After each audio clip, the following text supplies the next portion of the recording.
রায়টা মানে কেন আদালত মানে এরকম রায় কেন দিল? আদালতের উপরই আমাদের আস্থা ছিল, বিচার ব্যবস্থার প্রতি আস্থা ছিল। এখন এখানে রাজনীতির কোনো গন্ধ আছে কি না আমি সেটা বলতে পারছি না, তবে বিচার ব্যবস্থার প্রতি যে আমার আস্থা ছিল সেটা কিছুটা হলেও একটু হলেও আমার মানে আস্থাটা একটু হলেও ক্ষুণ্ণ হলো, কারণ এই রায়টার জন্য কিন্তু আমি একেবারেই প্রস্তুত ছিলাম না।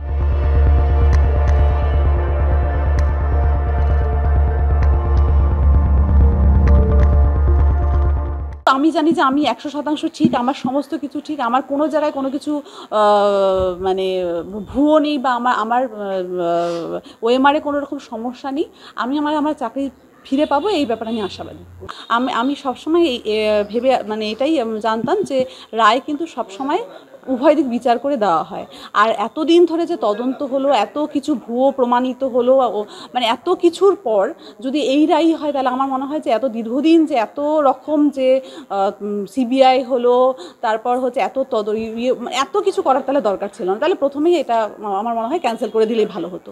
এত কিছু হওয়ার পর আমরা ভেবেছি যে না, এখন তো সবটাই প্রমাণিত হয়ে গেছে যে কতগুলো ওএমআর ম্যানিপুলেশন আছে, কতগুলো প্যানেল এক্সপায়ারি আছে, কতজনের র্যাঙ্ক জাম্প আছে, সবটাই কিন্তু আলাদা করে কোর্টকে জমা দেওয়া হয়েছে। তাহলে সেই হিসাবে আমরা এটাই জানতে পারি যে হ্যাঁ, পুরো প্যানেলের একটা অংশ বিশেষ, এটাই কিন্তু বলা হয়েছিল, পুরো প্যানেলের একটা অংশ বিশেষকে বাতিল করা হবে।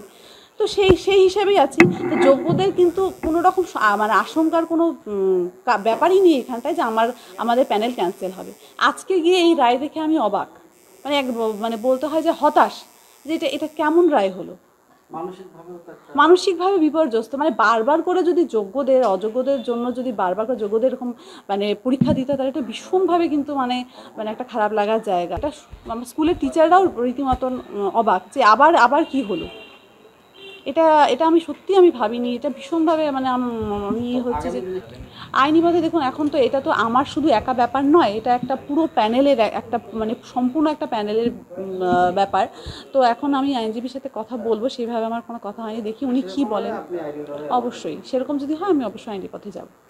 দেখুন, যেহেতু আমি জানি যে আমি 100% ঠিক, আমার সমস্ত কিছু ঠিক, আমার কোনো জায়গায় কোনো কিছু মানে ভুয়ো নেই বা আমার ওএমআরে কোনো রকম সমস্যা নেই, আমি আমার চাকরি ফিরে পাবো এই ব্যাপারে আমি আশাবাদী।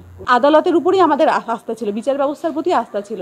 এখন এখানে রাজনীতির কোনো গন্ধ আছে কি না আমি সেটা বলতে পারছি না, তবে বিচার ব্যবস্থার প্রতি যে আমার আস্থা ছিল সেটা কিছুটা হলেও একটু হলেও আমার মানে আস্থাটা একটু হলেও ক্ষুণ্ণ হলো, যে এই বিচার হবে আমরা আশা করতে পারিনি।